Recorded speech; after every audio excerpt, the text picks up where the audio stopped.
Bienvenidos a su programa Justicia para Todos. Soy el abogado Héctor Becerra Orefice y como ustedes saben, lo que se pretende en este que es su programa es que ustedes conozcan sus derechos y obligaciones de una forma clara, de una forma sencilla, de una forma resumida.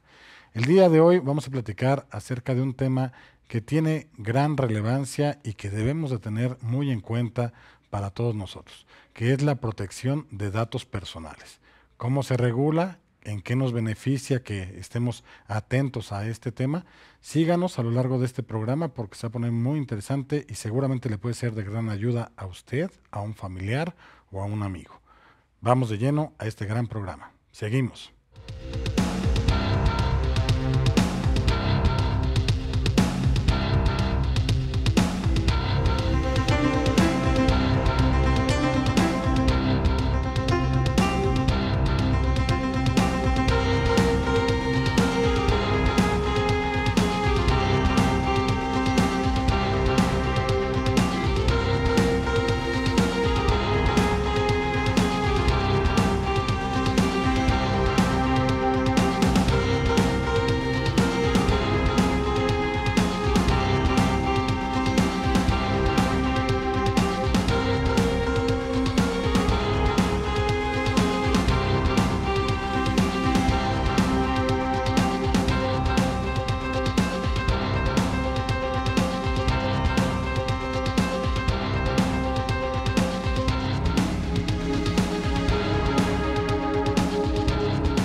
Bien, estamos de regreso para iniciar este gran programa acerca de la protección de datos personales. Para ello he invitado a una persona que de verdad me complace mucho que se encuentre aquí con nosotros. Es un excelente abogado, es una persona que, bueno, la verdad conoce ampliamente este tema y qué bueno porque la gente, todos los televidentes deben de estar informados de que esta persona casi fue quien inauguró propiamente los datos personales, casi, ¿no? No, digo, la verdad es que es una persona que conoce mucho del tema. Sí me gustaría, primero que nada, presentarlo, obviamente, y decir un poquito alguna parte de su currícula vitae, con la finalidad de que sepan bien los televidentes, pues con quién nos encontramos, ¿no? Como tal. Bueno, pues primero que nada le doy la bienvenida más cordial aquí al doctor Guillermo Tenorio Cueto. Bienvenido aquí al programa. Muchas gracias. Y bueno, procedo a dar lectura un poquito de su currícula. Él es presidente de Cooperación Iberoamericana de Transparencia y Acceso a la Información, con presencia en 14 países de la región. Es doctor en Derecho por la Universidad Panamericana, doctor en Derecho por la Universidad de Salamanca, autor de 11 libros, casi nada, de 11 libros en materia de libertades informáticas. Y bueno, pues para mí es un honor que esté aquí en el programa, ¿no? Muchas gracias, Héctor, y encantado de estar contigo y con tu audiencia. Bien, pues para iniciar este programa acerca de la protección de los datos personales, yo quisiera preguntarle aquí al doctor Tenorio, un poquito de antecedente del por qué nace esta parte de la protección de datos personales. ¿Cuál fue la necesidad o la historia para que lo hubiéramos contemplado y tuviera que nacer un poquito esta parte de la ley? Sí, no, fíjate que este es un tema muy interesante porque no es un fenómeno exclusivo de México.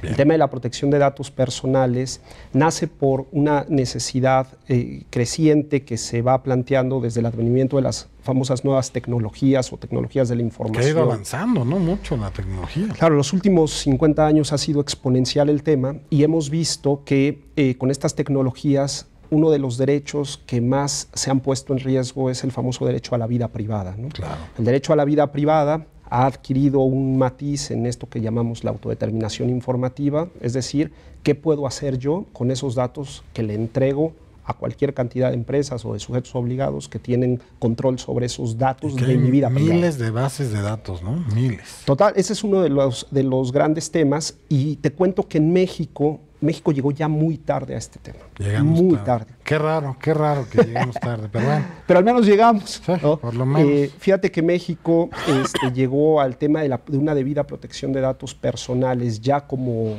un cuerpo legislativo de buen calado hasta el año 2012.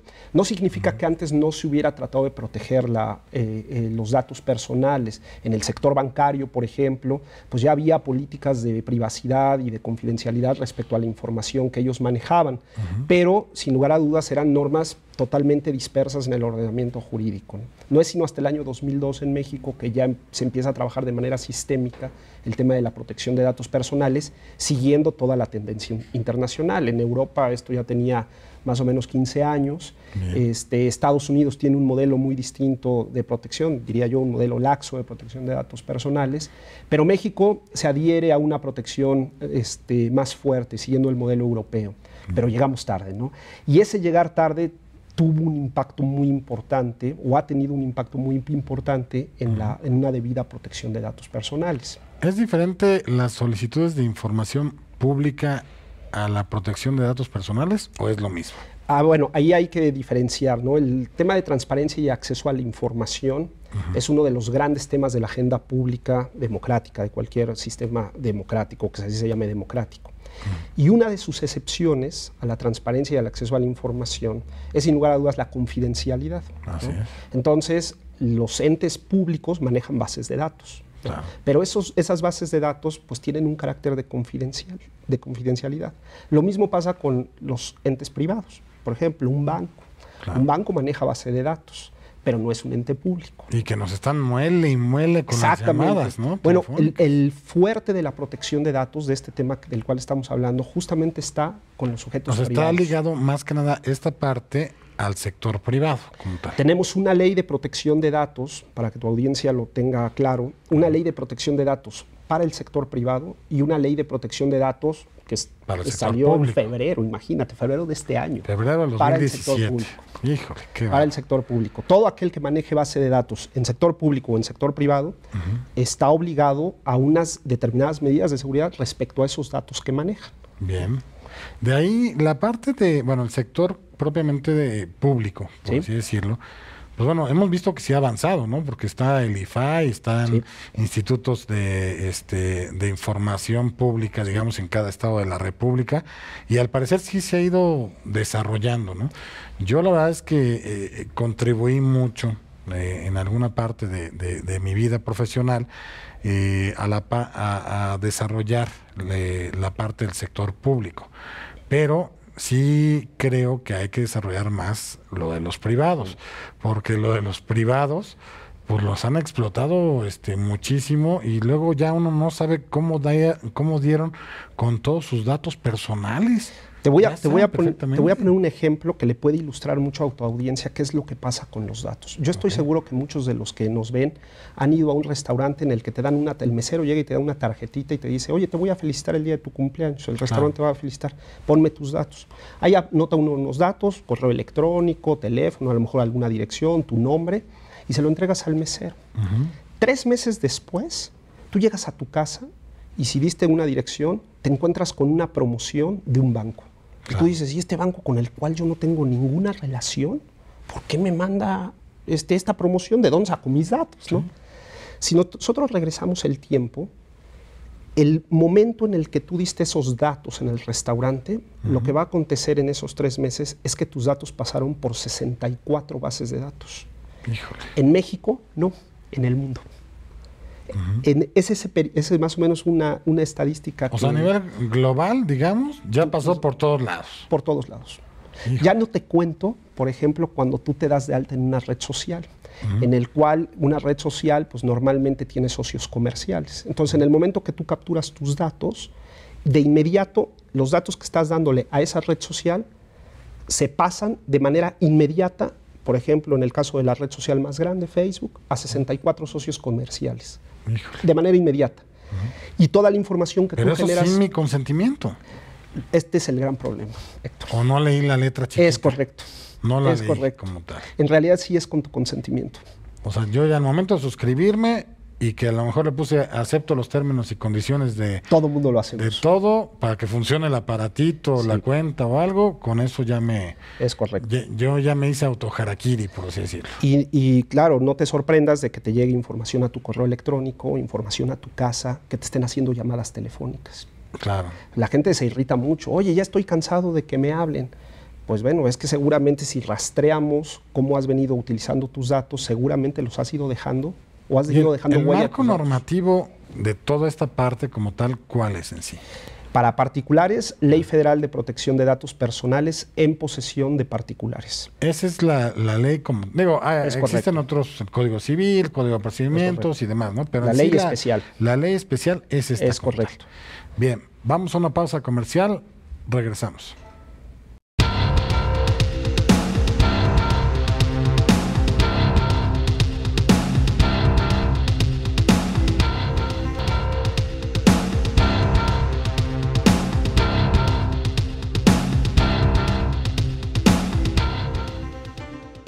Bien, estamos de regreso y bueno, pues seguimos platicando aquí con el doctor Guillermo Tenorio acerca de la protección de datos personales, que la verdad es que mucha gente sí se ha quejado. Sí. Mucha gente se queja y se seguirá quejando porque normalmente ya usas el teléfono de tu casa pues ya como algo secundario, ¿no? O sea, antes era prioritario, ahorita ya casi todo pues es a tu móvil como tal, pero ya cuando suena dices, híjole, algo pasó, ¿no? A ver, y contestas y del bancos o algún servicio o alguna cosa, y dices, bueno, ya les dije que no me interesa, les agradezco ya 1, 2, 3 veces, pero siguen insistiendo. ¿Cómo puedo yo hacerle para decir, ya no quiero que usen mis datos personales? Bueno, esa es una de las preguntas más importantes que existen hoy en la materia, ¿no? ¿Cómo le puedo hacer para que me dejen de molestar? Para ya no estar en la base de datos, Es o que ya no me estén pues hablando cosas que ya no necesito, o que si las necesito yo solito iré a pedirlo. Claro. ¿No? Normalmente cuando contratamos algún bien o servicio nos dan un documento que se llama el aviso de privacidad. Así es. Y en ese aviso de privacidad siempre viene ahí un apartado en el cual se habla de que los datos van a ser tratados para fines de marketing, es decir, de mercadeo, de promoción de otros servicios de la empresa con la cual estamos contratando. Y lo que hemos venido viendo es que mucha gente acepta esos términos y condiciones del mercadeo. Y claro, te hablan. Eso significa que si yo me pongo en contacto con la empresa y pido que se cancelen mis datos o me opongo a ese tratamiento, ¿ya no voy a tener ese servicio? No. Significa que te opones al tratamiento para fines de marketing. ¿Pero qué tienes que hacer? ¿Hablarle a qué empresa? Entonces, tú te vas a meter a la página de internet de la empresa de la cual te estén hablando. Okay. Y entonces, en su página de internet hay un documento que se llama aviso de privacidad. Bien. Y en ese aviso de privacidad hay una sección que se llama derechos ARCO. En esos derechos ARCO. Ahorita voy a explicar qué es esto de derechos ARCO. Ahí normalmente se pone un correo electrónico. Y tú con ese mecanismo te pones en contacto con la empresa que te está hablando para solicitar que ya no quieres que sigan tratando tus datos para fines de marketing o bien para cancelarlos, ahí dependerá el caso. La empresa lo que hará será darte una respuesta y detallarte el procedimiento para cancelar tus datos o bien para la oposición de los datos, para seguir gozando del servicio, pero para que ya no te molesten para fines de marketing. Bien. Lo tienen que hacer. ¿Qué es lo que pasa si no lo hacen? Que es la pregunta que siempre se hace. Bueno, y si no lo hacen, vía correo, vía internet, puedes acudir al órgano garante de este derecho, que es el INAI. Y entonces con el INAI tú presentas un procedimiento de protección de datos personales. Es muy sencillo y se puede hacer todo en línea. Y entonces el INAI va a requerir a la empresa para ver por qué no protegió tus datos personales, ¿no? Y la verdad es, por experiencia propia, les digo que esto funciona. Y funciona bastante bien. O sea, primero, si yo contrato alguna cosa o algo y viene ese documento, pues lo tengo que pensar si quiero o si no quiero, ¿no? Lo tendrías que leer. De ahí ya digo, sí lo firmo y sí quiero que me llegue todo tipo de publicidad, promociones y demás, o que compartan las bases, pues lo firmo y ya estoy aceptando esta parte. Si no, no me pueden prohibir el servicio. O sea, claro, por no firmar un papel que o que me opongo al mismo, ¿no? Te opones a la finalidad de marketing. Bien. Esto es importante porque podemos pensar en un servicio bancario, un crédito, y que digas, bueno, yo no te quiero dar mis datos. Entonces el banco te dice, pues ahí sí yo no te puedo dar el crédito, ¿no? Si no me das datos, no te puedo dar el crédito. Bueno, quiero el crédito, pero no quiero que me estés bombardeando de promociones. Porque es que ahí está como que lo engañoso, ¿no? Te dicen, fírmale aquí para que yo pueda revisar tu historial crediticio y pueda ver tus cosas. Sí, pero una cosa es revisar mi historial crediticio y otra muy diferente que me estés mandando 10 correos diarios o haciendo llamadas ofreciéndome cosas. Es ¿no? correcto. Te voy a dar un dato que te va a sorprender y posiblemente te enoje mucho. Ajá.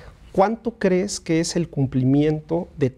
En total en México hay como entre 5 y 7 millones de sujetos obligados particulares a tener estos cuidados de datos, con los datos personales. ¿Qué porcentaje crees que no ha cumplido? Te vas a ir de espaldas, el 84%. No ha cumplido. No ha cumplido con las obligaciones de la ley. Claro, no es de extrañarnos que cuando hay personas que dicen, oye, yo estoy oyendo a Guillermo Tenorio diciendo que me acerca el aviso de privacidad, voy a la página y a lo mejor esa empresa ni siquiera tiene un aviso de privacidad. O es contacto y no sé si recibieron hasta el correo o algo, ¿no? Claro, y entonces esa persona se queda viendo la pantalla y dice, ¿y ahora cómo le hago? Claro. Entonces, bueno, ahí también la ley establece un mecanismo para que en el caso de que tú sorprendas a una empresa que no tiene un aviso de privacidad o que no tiene una política de privacidad, lo puedas denunciar ante el INAI y decirle, oye INAI, a ver, yo le entregué mis datos a esta persona, me están molestando y este señor ni siquiera tiene un aviso de privacidad.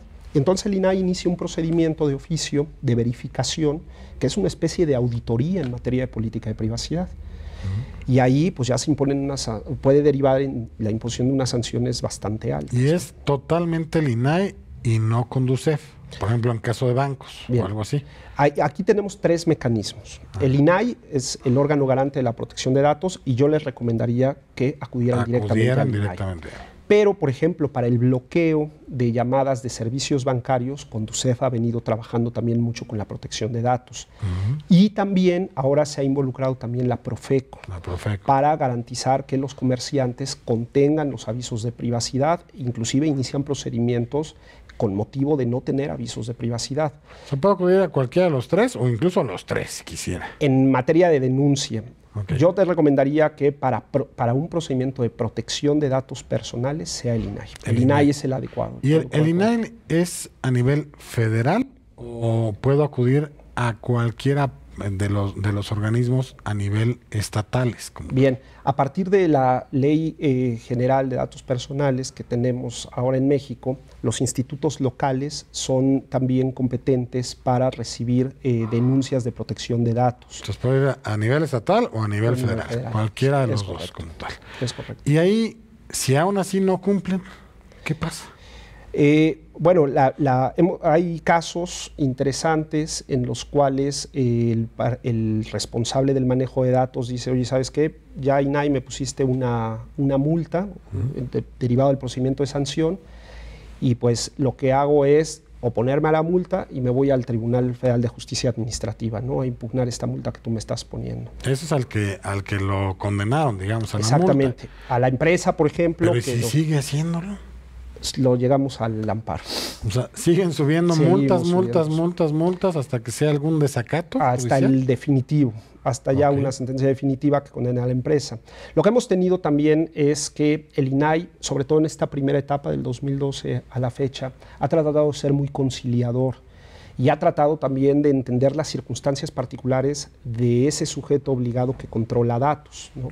Estableciendo desde mecanismos que no necesariamente deriven en una multa. Por ejemplo, sucedió con una tintorería en Chiapas, a la cual pues, era una tintorería muy pequeñita que pues, no tenía recursos para pagar una multa, ¿no? Porque no tenía el aviso de privacidad. Así es. Y entonces el INAI, la condena fue, toma un curso de capacitación en materia de protección de datos, ¿no? Claro, entonces el señor se capacitó y ahora ya su tintorería tiene aviso de privacidad y política de privacidad. Ya sea por escrito, por internet, o llamadas telefónicas o algo. Sí. Todo esto es muy importante porque nuestros datos están en todos lados, ¿no? Y entonces yo estoy seguro que en buena parte de tu audiencia este asunto es constante, ¿no? Todos los días los que nos están viendo seguramente reciben 2 o 3 llamadas o 2 o 3 correos molestos o que los perturban porque alguien tiene sus datos y no los está ocupando como a él le gustaría que los ocuparan, ¿no? Ahora, los datos que yo doy normalmente pues, sería mi nombre completo, mi dirección, a lo mejor estado civil, fecha de nacimiento, o CURP o algo así, pero ¿pueden pedirme más cosas aparte de esto? Bueno, tenemos una diferencia en datos, ¿no? Hay datos de naturaleza de identificación, como los que has señalado. Hay otros datos de naturaleza sensible. Pienso, por ejemplo, el caso médico, El expediente clínico es un dato de naturaleza sensible en todas sus posibilidades, ¿no? Los estudios que te realizaste en un laboratorio, tu tipo de sangre, son datos de naturaleza sensible. Muy personales, ¿no? Muy personales. Y luego tenemos los datos patrimoniales, los que tienen que ver con la situación ¿Cuánto ganas? Tú piensas, por ejemplo, un chico que va a pedir una beca a una universidad, le hacen un estudio socioeconómico y hay una empresa que hace el estudio socioeconómico y que se hace de toda esa información. La pregunta es, ¿qué hace con esa información? ¿De acuerdo? Claro, la ley obliga a todas estas empresas a tener o implementar medidas de seguridad para esta información para que no hagan lo que les venga en gana, ¿no? ¿Cómo puedo yo restringir que, la empresa con la cual yo estoy contratando sí pueda tener comunicación conmigo, pero que él no pueda compartir la base de datos con alguien más? Bueno, ahí está el tema de transferencias. Por supuesto que el tema de las transferencias ha sido un tema delicado. Y estoy seguro que alguno de la gente que lo está viendo, en alguna ocasión cuando le hablan, le dice a la señorita del call center, ¿dónde obtuviste mis datos? ¿No? Es como una pregunta. Y yo siempre les digo, no hagan esa pregunta porque la señorita no lo sabe. ¿Sí? A la señorita le dan una base de datos y ella habla, ¿no? ¿Sí? Aquí lo importante es que seguramente cuando dimos los datos y no leímos el aviso de privacidad, en los avisos de privacidad siempre viene un capítulo de transferencias, en donde la empresa dice, oye, yo sí hago transferencias. Hay transferencias que son necesarias para el servicio. Te pongo un ejemplo. Cuando nosotros vamos a recibir el servicio educativo, lo que ocurre es que esa institución educativa tiene que transferir datos a la SEP, porque de otra forma no puede dar el servicio educativo, ¿no? Claro. Entonces yo no le puedo pedir a esa institución educativa que no transfiera datos para la SEP, ¿no? Pero hay otras transferencias a las cuales sí me puedo oponer. Y eso en los avisos de privacidad, si tú le echas un vistazo, te das cuenta que no existen, ¿no? Los avisos de privacidad no distingue entre transferencias esenciales para el servicio y transferencias que no son esenciales para el servicio. Comerciales, que me estás vendiendo como si fuera yo un producto como tal. Alguna vez alguien me preguntaba, oye, ¿entonces sí puedo vender base de datos? Claro que puedes hacer venta de base de datos siempre y cuando lo digas en tu aviso de privacidad. Y como la gente no lee los avisos de privacidad, estamos consintiendo en todos los términos. Hay que leer la letra chica. Claro. Vamos a una pausa comercial. Regresamos.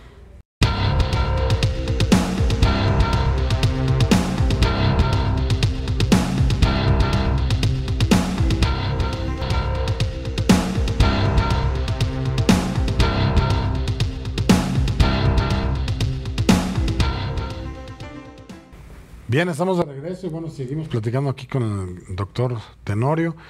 Este tema es un tema un tanto delicado, ¿no? Porque nos exhibe a todos los televidentes, a un servidor, en la parte de que no leemos. No leemos, no entendemos qué es lo que estamos firmando. Damos autógrafos, nada más por todos lados. Autógrafos o hacemos bases de datos donde estamos dando nuestra información, pero no sabemos hacia dónde va, ¿no? Es correcto. En el ejemplo que te ponía del restaurante hace rato, lo que normalmente ocurre es que, por ejemplo, en ese caso, el restaurante tenía pegado su aviso de privacidad en la pared, ahí junto a la caja.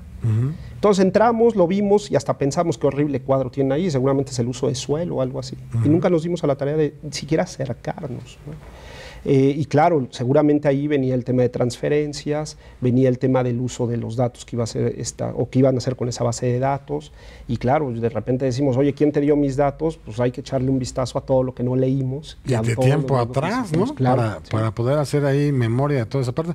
Usted hace el bloque pasado, usted señaló algo que me llamó mucho la atención, que es la parte que decía un arco. Ah, muy bien. ¿Qué es esto de un arco? Esto es importantísimo. Los derechos ARCO es un acrónimo. Son los 4 derechos que tenemos todo ciudadano en materia de protección de datos, previstos en la Constitución. Esto es importante.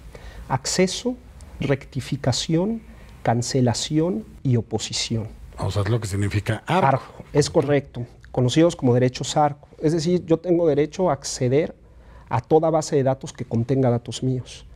Entonces, si yo sé que, por ejemplo, el Instituto Mexicano del Seguro Social tiene datos míos, yo lo que hago es presentar una solicitud de acceso. Quiero saber qué datos míos tienes. Lo mismo sucede con la rectificación.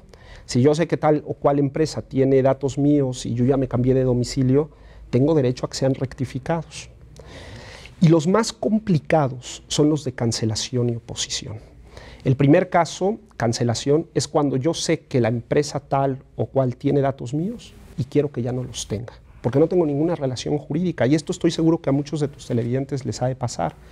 ¿Por qué tal banco me habla si no tengo una tarjeta con ellos, no tengo un crédito con ellos? ¿Por qué me hablan? Quiero que me cancelen los datos. Y el caso de oposición es cuando yo, teniendo una relación jurídica con esa empresa, pues lo que pido es que el tratamiento para determinadas finalidades, como por ejemplo el mercadeo, pues no lo hagan, ¿no? Entonces quiero el servicio, pero me opongo a un tratamiento. Esos son los famosos derechos en específico, algo, este último, en específico, y limito hacia dónde va mi información. Es correcto, es correcto. De cancelación como tal, si no se tiene, pues, página de internet, no se tiene, digo, estoy pensando en lo que decía usted, una tintorería chiquita, a lo mejor en Chiapas o algo que todavía no está a lo mejor muy modernizada, sí le puedo pedir, de todos modos. Es correcto. Aunque sea a lo mejor un escrito libre y todo, pero es correcto, que me lo firme de recibido, ¿no? Él estaría obligado a establecer el mecanismo para la protección de datos ahí en su tintorería. El caso es muy simpático porque era una tintorería muy pequeña, que lo que hacía era pues, tratar de recababa datos para ofrecer mejores servicios a su comunidad de clientes, ¿no? Entonces una vecina que estaba muy enojada porque le estaba yendo muy bien a la tintorería, se entera de este tema y dice, este señor no tiene aviso de privacidad, y denuncia públicamente.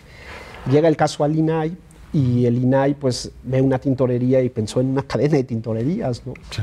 Y entonces inician el procedimiento de verificación y cuando llegan, el procedimiento de verificación es una especie de auditoría, llegan in situ a Chiapas y oh sorpresa, pues una tintorería muy pequeña, ¿no? Pues que el pobre señor, no, que página de internet ni que 8 cuartos, ¿no?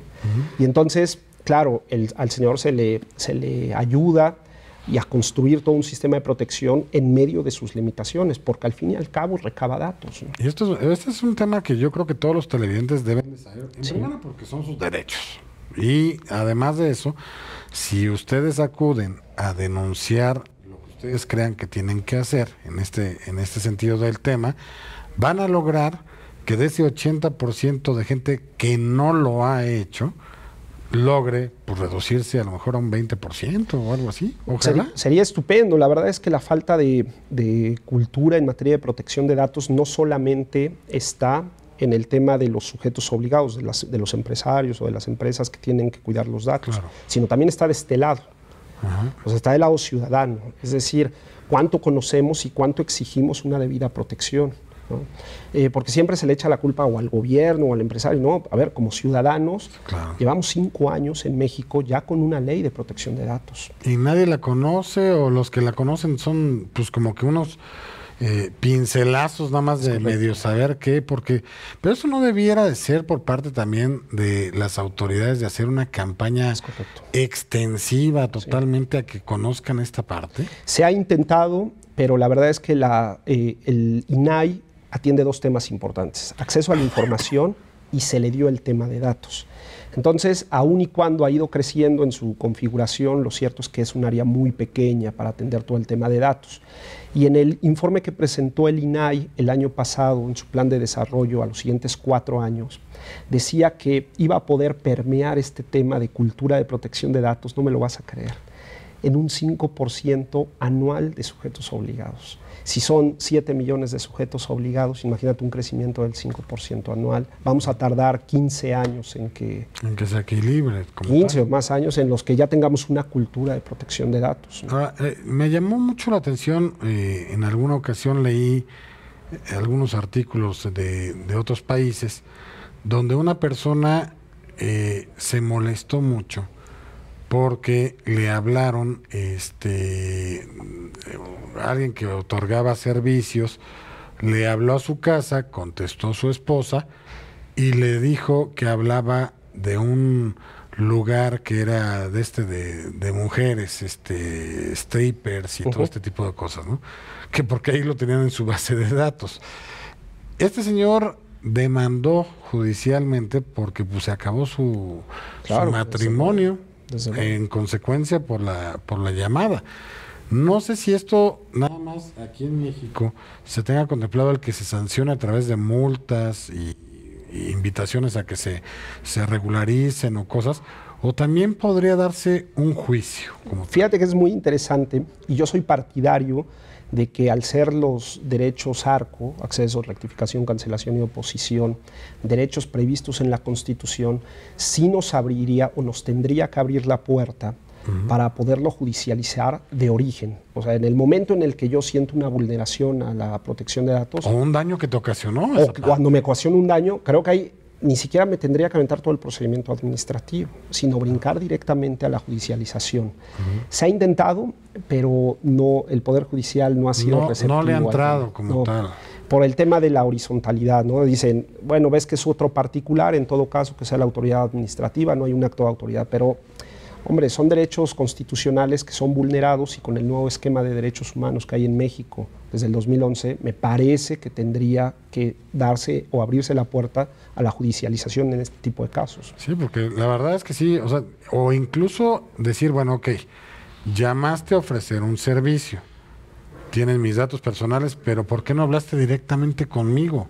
¿Por qué le diste esa información a terceras personas, aunque son de mi mismo domicilio? ¿Por qué lo hiciste así? Es una violación a la vida privada, ¿no? Sí, porque a lo mejor, ok, accedí y firmé la parte de que sí me puedes dar promociones, cosas y demás, pero a mí... ¿Pero por qué se lo diste a mi esposa? Este es uno de los temas importantes y el otro de los temas que ha causado un revuelo en materia de protección de datos es el famoso derecho al olvido. En donde determinadas situaciones en el ámbito de lo público, que ahí se quedan en Internet, de repente se le pide a los buscadores, pongo el caso de los grandes buscadores como Google, que borren todos esos registros, ¿no? Es un derecho al olvido, o sea, tengo derecho a decir, oye, me equivoqué en mi vida pasada, pero cada vez que voy a pedir trabajo y alguien me googlea, pues ahí aparece mi ficha, ¿no? Claro. Incluso esto, bueno, este tema como tal, que es muy, muy interesante, a cada rato se presentan en la firma legal que encabeza un servidor y es un problema muy fuerte. ¿Por qué? Porque lamentablemente en materia laboral, cuando se demanda a lo mejor un despido injustificado, salen en estos buscadores de información que yo demandé a tal empresa y lamentablemente ahora creen que el problemático soy yo. Es correcto. Se nos está acabando aquí el tiempo de este bloque, pero seguimos platicando ahorita de este ejemplo o de este caso. Vamos a una pausa comercial. Regresamos.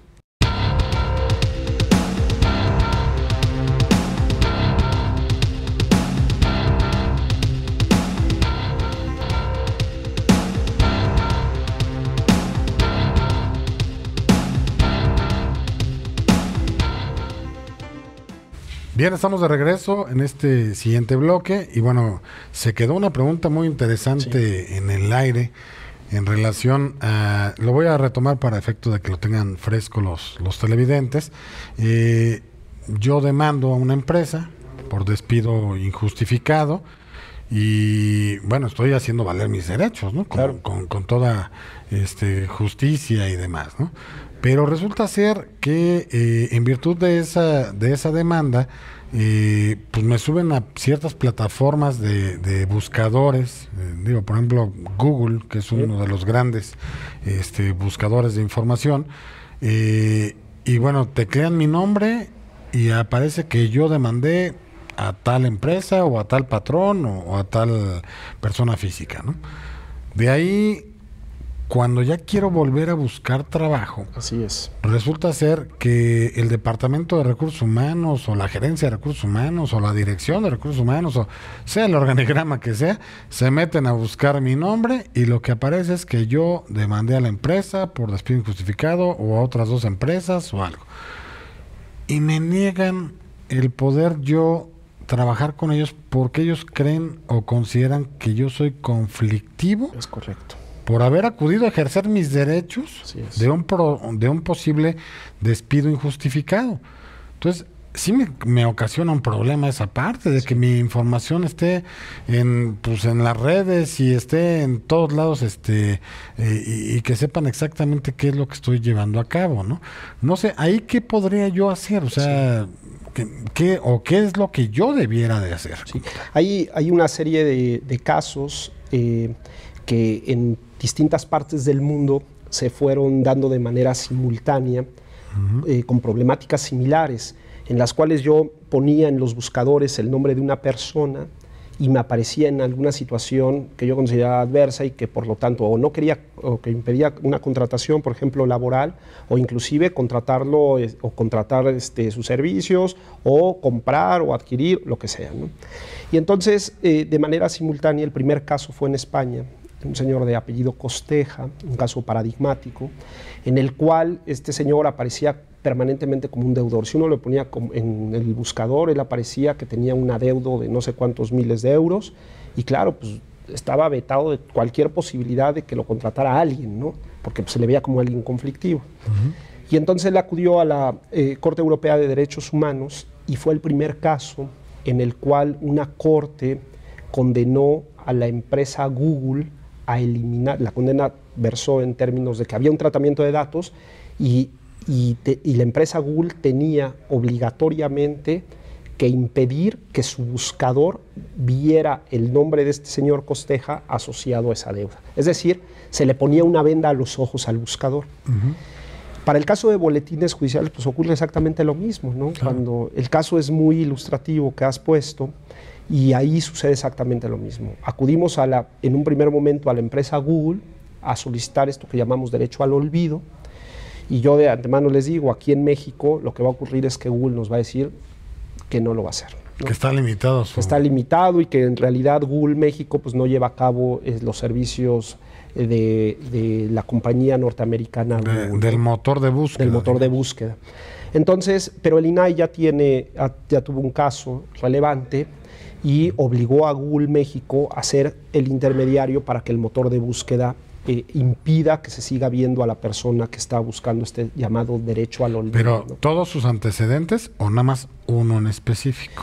Nosotros lo que se pide en materia de derecho al olvido, por ejemplo, sobre algún caso concreto, el caso que estás poniendo, es que se eliminara toda esa vinculación de un proceso laboral para esa persona. Sí, porque digo, también hay cosas que son favorecedores, sí, ¿no? O sea, a lo mejor si esta persona tuvo un diplomado en alguna cuestión y viene ahí, pues van a decir, mira qué talentoso, ¿no? Claro. Como tal.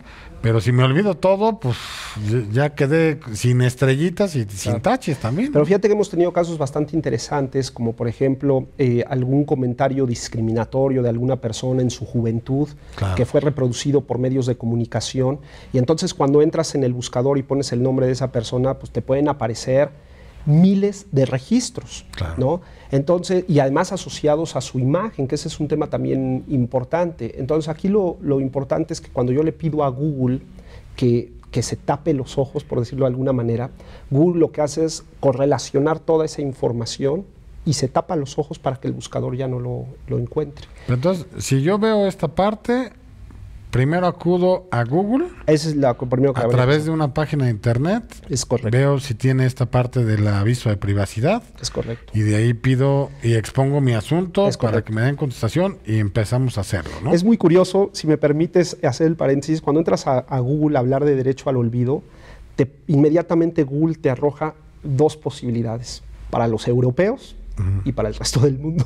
Okay. Entonces, si estás en la Comunidad Europea, pues evidentemente desde ahí puedes gestionar este derecho al olvido. Okay. Si estás fuera de la Comunidad Europea, tal parece como si fueran dos derechos distintos, ¿no? O dos servicios distintos. Ahí tienes que buscar el mecanismo para ver cómo le haces para generar este derecho al olvido. Y tiene que ser forzosamente llamado derecho al olvido. En realidad es una desindexación. El nombre técnico es desindexación, que está ligada al derecho de cancelación de datos. Yo le pido a Google, no trates mis datos de esta manera. O sea, no le puedo exponer, digamos, en el contacto o en el correo que tenga, nada más, esto es lo que quiero, ya llámalo tú como lo quieras llamar, pero quiero que lo quites nada más. Así lo podemos poner. Okay. Lo que está ocurriendo en México es que Google nos dice que no. ¿Y si te contestan, por lo menos? Sí, te contestan, claro que te contestan. Bueno, por lo menos. Y con esa respuesta, inmediatamente acudes al INAI. ¿Y si no hubiera respuesta? Si no te da respuesta, también acudes al INAI. ¿En cuántos días? Tienes 15 días para que Google te dé respuesta. 15 días hábiles. Hábiles. Mira, sobre todo para efecto de que los televidentes les quede muy claro cuál sería el proceder, ¿no? Entonces, si no te da respuesta, acudes con la solicitud que le presentaste a Google, al INAI, y le dices, oye, INAI, no me dio respuesta. Y entonces el INAI va a iniciar un procedimiento de protección de datos. Y ese procedimiento de protección de datos tendrá 2 momentos. El primero... ¿Tú imprimes el correo que le mandaste? Es correcto, es lo que presentas al INAI. O sea, tú lo envías al contacto que tengan ellos, tu correo, le expones todas las cosas, te esperas 15 días a ver si te contestan o no te contestan. Si no te contestan, acudes al INAI. Si sí te contestan, te dicen que no, acudes al INAI. Y te contestan vía correo electrónico. Entonces tú lo que haces al INAI, le anexas tanto tu solicitud como la respuesta que obtienes del buscador. Y le dices, oye, INAI, acudí a Google a ejercer esta cancelación de datos y no lo hizo. ¿Eso lo puedo hacer vía página de internet también del INAI? Lo puedes hacer vía página de internet o en físico. En físico, no hay ningún problema para la audiencia que nos esté viendo. Acudes a la página del INAI con un escrito libre, a las oficinas del INAI con un escrito libre. ¿Dónde está el INAI? Nada más por donde está Perisur, Insurgente Sur, casi llegando a Periférico. Bien. Ahí están las oficinas del INAI. Ahí presentas tu solicitud. Bien. Y el INAI primero te va a citar a una audiencia de conciliación con la empresa Google. Lo que normalmente Google dice pues, es que no va a hacer la cancelación y entonces pues hay que esperar la resolución del INAI, ¿no? Del INAI. Y puede ser que lo condenen a esa acción. Es correcto. Aquí es importante decir que no toda solicitud de derecho al olvido tendría que proceder, porque pues también podríamos tener casos de figuras públicas que lo han solicitado. O puede haber que sea el mío, pero concatenado con otros 2 o 3 y esos 2 no quieran y yo sí quiera. O que la información sea pública. Claro. Entonces, por ejemplo, ya sucedió el caso de un funcionario público que solicitaba derecho al olvido respecto a sus actividades públicas. Entonces el INAI dijo, no, pues es que eso no te puedo dar derecho al olvido porque es de interés público. Son hechos, ¿no?, notorios y aparte públicos. Es correcto, ¿no? O por ejemplo, en Italia sucedió un señor que pertenecía a estos grupos de delincuencia organizada, ¿no? Estuvo en la cárcel, salió de la cárcel y unos crímenes pavorosos. Y entonces el señor pidió que se borrara todo su negro historial del buscador, ¿no? Entonces el buscador dijo, no lo puedo hacer, y la Corte Europea también dijo, esto no se puede hacer, ¿no? Porque es una información de interés público. Periódicos, es de circulación, ¿no? Como tal. Es correcto. Ahí entonces, entonces se puede acudir a esto, se llama derecho al olvido, deberían de quitarlo, y ya con eso pues yo señalo que sí y que no quiero que quiten, ¿no? Es correcto. Ahí es importante el protagonismo que adquiera el mismo INAI en la resolución de estos casos, y lo que normalmente ocurrirá es la desindexación, es decir, que cuando yo googleé el nombre de tal o cual persona no me aparezcan esos datos. Y si no lo hacen de todos modos con todo y todo, multa, y así empezamos con todos los demás daños ocasionados y toda esta parte. Es correcto. Vamos a una pausa comercial, regresamos.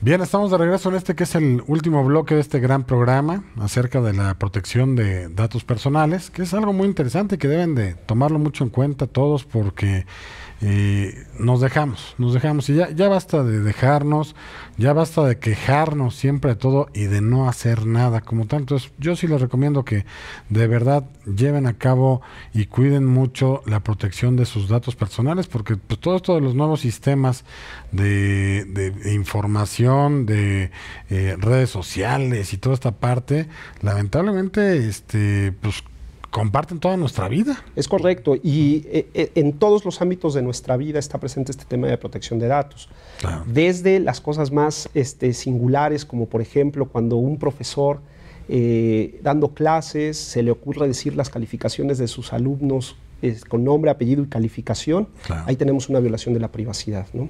Claro. O desde el padre de familia que teniendo un hijo universitario, pues habla a la escuela para pedir las calificaciones de su hijo y se las dan, ahí tenemos una violación de la privacidad, ¿no? ¿Y ahí qué hacemos con esos casos? Pues inmediatamente... o sea, un profesor, yo llego y saqué 6. Es correcto. Y vieron mi calificación todo mundo... Y pues sí me sentí ofendido. Claro. Bueno, pues en ese momento queda claro que esa institución a lo mejor no tiene una política de privacidad. Y esa política de privacidad que no tiene, se tiene una de dos. o se le dice directamente a la institución, oye, no tienes política de privacidad, que ese es el caso. Pero ¿cómo lo demuestro yo como alumno? ¿Lo tendría que grabar o con testigos o qué? ¿Sabes qué es bien curioso? Lo que ocurre es que en muchas ocasiones los profesores pegan las calificaciones. En las ventanas, en las puertas. Pues tómale una foto. En un mundo como el que vivimos es muy fácil tener ese tipo de evidencia. O video, tal cual. O el video cuando está, voy a dar calificaciones, pues grábalo para evidenciar que no hay una política de privacidad. ¿Es culpa del profesor? No, es culpa de la institución, porque la institución tuvo que haber capacitado a ese profesor para que no hiciera eso. Bien. ¿De acuerdo? Desde ese tipo de cosas tan sencillas hasta las más complicadas que tiene que ver. Eso puede trascender en un daño moral, incluso. Claro, ¿no? Porque, digo, ahí, si a mí yo saco 6 y soy burla de todos los compañeros de bullying, como tal, que es una figura ya de delito, y me está ocasionando un daño ya como tal, pues ya se cubren todos los elementos de un daño moral. Parte de algo tan ordinario como que alguien revele algo de tu vida privada, al fin y al cabo pues, solamente a ti te corresponde saber cuánto sacaste, y va trascendiendo o puede llegar a trascender en muchos aspectos de tu vida, ¿no? Pues mejor hay que ponerlo como en Estados Unidos, aprobado y no aprobado. Más fácil, ¿no? Y claro, ¿no? Ya no te cuento lo que sucede cuando, por ejemplo, de un psicopedagógico, de alguna institución educativa, se filtra algún tipo de información, ¿no? Claro. Desde perfiles psicológicos de los alumnos hasta preferencias sexuales, ¿no? Claro. Puede derivar en consecuencias muy graves y ha ocurrido. Y luego los temas más graves pues tienen que ver con un tipo de construcción de la información en las famosas redes sociales. Y aquí de verdad alerto a los papás, alerto a los jóvenes que nos estén viendo, porque sin darnos cuenta transmitimos demasiada información a través de plataformas tan sencillas como WhatsApp, ¿no? Claro. Te cuento el caso de, por ejemplo, una Miss de Kinder que se le hizo muy simpático y sencillo en el grupo de mamás, grupo cerrado, tomar fotos al grupo y enviárselas. Una de las mamás pegó el grito en el cielo y decir, ¿por qué le mandas fotos de mi hijo a otras mamás?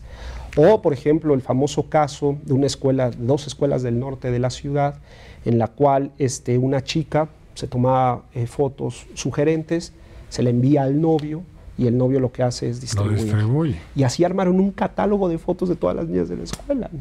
Claro, hay una indebida protección de datos, ¿no? Y ahí, o sea, la sanción, por ejemplo, yo ya denuncio esa parte. Sí.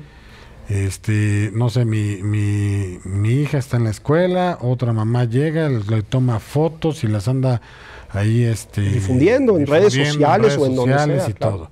Ya tengo la prueba, ya sabemos quién fue, ya todo, lo hago ver al IFAI, ¿y a qué lo pueden condenar? Mira, aquí lo importante es el primer nivel de acuerdo es la conciliación entre las partes. No lo vuelvas a hacer, nada más. Y te puedo decir que en un 90% de las veces se logra, ¿no? A las partes, oye, ya estás haciendo una difusión ilícita de la información, de mi imagen. Pasa con instituciones educativas todos los días que revelan una información, entonces el papá ofendido habla con la institución y normalmente ahí se queda, ¿no? Pero ¿qué es lo que pasa cuando trasciende? Pues ahí dependerá el tipo de conducta de la cual estemos hablando. El caso que te ponía de esta escuela, pues llegó a la Procuraduría General de la República.